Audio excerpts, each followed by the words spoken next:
Hello అండి. అందరికీ నమస్తే. వెల్కమ్ బ్యాక్ టు సౌజీ జయరామ్ వ్లాగ్స్. హాయ్ అండి. అందరూ ఎలా ఉన్నారు? ఈరోజు ఒక హెల్తీ రైస్ ఐటెమ్ అయితే చేసి చూపిస్తానండి. సో, మనలో చాలామంది పిల్లలు కానీ, పెద్దవాళ్ళు కానీ కరివేపాకు అనేది తీసి పక్కన పెట్టేస్తూ ఉంటాం కదా! రైస్‌లో కానీ, టిఫిన్స్‌లో కానీ. అది ఎంతో హెల్తీ. కానీ అలాంటి హెల్తీ ఐటమే మనం పక్కన పడేస్తూ ఉంటాం అనమాట. సో, ఆ ప్రాబ్లమ్ రాకుండా చాలా హెల్తీగా మనం కరివేపాకు రైస్ అనేది చాలా సింపుల్‌గా ఒకసారి ఇలా ట్రై చేసి చూడండండి. పిల్లలు కానీ, పెద్దవాళ్ళు కానీ చాలా చక్కగా తింటారనమాట. సో, ఫస్ట్ టైం ఎవరైనా మన ఛానల్ చూస్తుంటే ప్లీజ్ సబ్స్క్రైబ్ చేయండి, లైక్ చేయండి, షేర్ చేయండి, సపోర్ట్ చేయండి. ముందుగా అయితే ఒక వెడల్పాటి కడాయి తీసుకోవాలండి.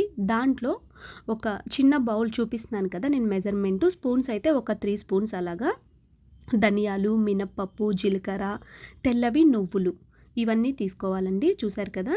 సో, వాటిని మంచిగా ఆయిల్ వేయలేదండి నేనక్కడ చూడొచ్చు మీరు. అవి ఆయిల్ లేకుండానే మనం డ్రై రోస్ట్ అనేది చేసుకోవాలన్నమాట.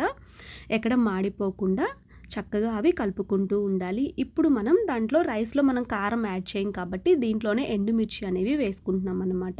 రెడ్ చిల్లీ అనేవి ఒక 10 వరకు వేసుకున్నానండి నేను. మనకి రైస్‌కి ఆ కారం అనేది సరిపోవాలి కాబట్టి నేను ఒక 10 వరకు వేసుకున్నాననమాట. ఇంకా కొంచెం స్పైసీగా తినే వాళ్ళైతే ఇంకొక 3, 4 యాడ్ చేసేసుకోవచ్చు. ఇప్పుడు మన మెయిన్ ఇంగ్రీడియంట్ కరివేపాకు అండి. సో, కరివేపాకు అనేది మనం రైసే కరివేపాకు కాబట్టి ఒక పెద్ద బౌల్ నిండా తీసుకున్నా నేను. ఎక్కువ క్వాంటిటీలో తీసుకున్నాననమాట కరివేపాకు. సో, అప్పుడు ఈ కరివేపాకు వేసిన తర్వాత జస్ట్ ఒక 3, 4 డ్రాప్స్ ఆయిల్ వేసుకొని నేను రోస్ట్ అనేది చేసుకున్నాననమాట.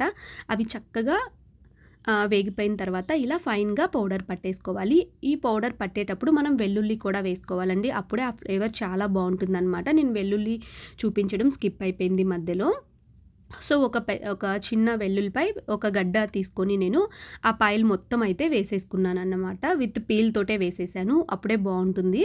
సో, అది పక్కన పెట్టేసుకొని ఇప్పుడు అదే ప్యాన్‌లో నేను ఒక 5-6 స్పూన్స్ నెయ్యి అయితే వేసుకుంటున్నానండి. ఈ నెయ్యిలో ఇప్పుడు మనం పల్లీలు ఇంకా జీడిపప్పు అనేవి వేయించుకుంటామన్నమాట. ఇవి మీకు ఇష్టం అండి, మీ టేస్ట్‌కి తగ్గట్టు. అంటే కొంతమంది ఎక్కువగా తినడానికి ఇష్టపడుతూ ఉంటారు కదా! కొంతమంది లైట్‌గా తింటారు. సో, కానీ ఇవి ఎక్కువగా ఆ రైస్‌లో మనకి పంటి కింద తగులుతూ ఉంటే పిల్లలు కానీ చాలా ఇష్టంగా తింటారు పెద్దవాళ్ళైనా. ఇవే దానికి ఎక్స్‌ట్రా టేస్ట్ అనేది ఇస్తుందన్నమాట రైస్‌కి. సో, దీన్ని మనం కరివేపాకు గీ రైస్ అని కూడా అనొచ్చనమాట. ఎందుకంటే నేను ఎక్కువగా గీతోటే చేస్తున్నాను కాబట్టి రైసు. పిల్లలకి చాలా హెల్తీ కూడా. అవి మంచిగా గోల్డెన్ బ్రౌన్ కలర్ వచ్చిన తర్వాత పక్కకి తీసి పెట్టుకొని, ఇప్పుడు మనం ముందుగా పొడి పట్టేసుకొని ఉన్నాం కదా! కరివేపాకు ఇందాక వేయించుకున్నయి మొత్తం. అవన్నీ అదే కడాయిలో ఇంకొంచెం నెయ్యి కానీ, లేదంటే ఆయిల్ కూడా వేసుకోవచ్చండి మీ ఇష్టం. నేను ఎక్కువగా పిల్లల కోసం చేస్తాను కాబట్టి గీ అనేది ప్రిఫర్ చేస్తాననమాట. సో, చూసారు కదా! ఇప్పుడు దాన్ని ఆయిల్‌లో మాడిపోకుండా చక్కగా ఇంకొంచెం వేసుకోవచ్చు మీకు మరీ డ్రైగా అనిపిస్తే. సో, అది మంచిగా కుక్ అయ్యి ఇలా మనకి నెయ్యి కానీ, ఆయిల్ కానీ పైకి కొంచెం ఇలా అనిపిస్తుంది కదా! అప్పుడు మనకది మంచిగా రోస్ట్ అవుతుంది. పచ్చివాసన రాదు. ఆల్రెడీ మనం అవన్నీ ముందుగానే రోస్ట్ చేసుకున్నాం కాబట్టి, ఇప్పుడు ముందుగా ఉడికించుకున్న అన్నం అనేది దాంట్లో వేసి చక్కగా కలుపుకోవాలండి. అంటే మీరు బాస్మతి రైస్ అయినా తీసుకోవచ్చు, లేదు అంటే నార్మల్ రైస్ అయినా తీసుకోవచ్చనమాట. సో, ఇప్పుడు ఆ రైస్‌ని ఒక 2 మినిట్స్ మనం లో ఫ్లేమ్‌లో పెట్టుకొని చక్కగా కలుపుకోవాలనమాట. ఫైనల్‌గా మనం ముందుగా వేయించుకున్న పల్లి, అలాగే జీడిపప్పు దాని మీద వేసేసుకోవాలండి. చూసారు కదా! చాలా అంటే చాలా టేస్ట్‌గా ఉంటుంది. ఇది ఎక్కువ గ్రీన్ కలర్‌లో కనిపిస్తుంది కదా మీరు. ఎందుకంటే నేను కరివేపాకు అనేది ఎక్కువ క్వాంటిటీలో తీసుకున్నాను కాబట్టి మంచిగా గ్రీన్ కలర్‌లో కనిపిస్తుందండి. ఇప్పటివరకు మనం సాల్ట్ అసలు వేయలేదండి. రైస్‌కి సరిపడా సాల్ట్ అనేది ఒకేసారి వేసేసుకొని కలుపుకుందాం మొత్తం. ఫైనల్‌గా కొన్ని కర్రీ లీవ్స్ పైన వేసేసుకోవాలి. ఇంకా మీకు ఇష్టమైతే కొత్తిమీర కూడా వేసేసుకోవచ్చు. అంతేనండి, ఎంతో టేస్టీ, హెల్తీగా ఉండే కరివేపాకు రైస్ అనేది రెడీ అయిపోయింది. పిల్లలు, పెద్దవాళ్ళు చాలా చక్కగా తింటారు. చాలా హెల్తీ కూడా.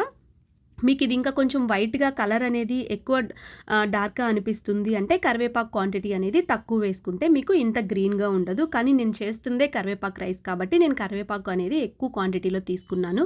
అందుకే ఎక్కువ గ్రీన్‌గా కనిపిస్తుందనమాట. కానీ చాలా హెల్తీ రెసిపీ అండి. కరివేపాకు తినరు అనే వాళ్ళకి ఈ రైస్ అనేది చాలా బావుంటుంది. లంచ్ బాక్స్‌లో కానీ, ఈవినింగ్ కానీ, మార్నింగ్ తినడానికి. సో, వీడియో నచ్చుంటే సబ్స్క్రైబ్ చేయండి, లైక్ చేయండి, షేర్ చేయండి. Thank you for watching.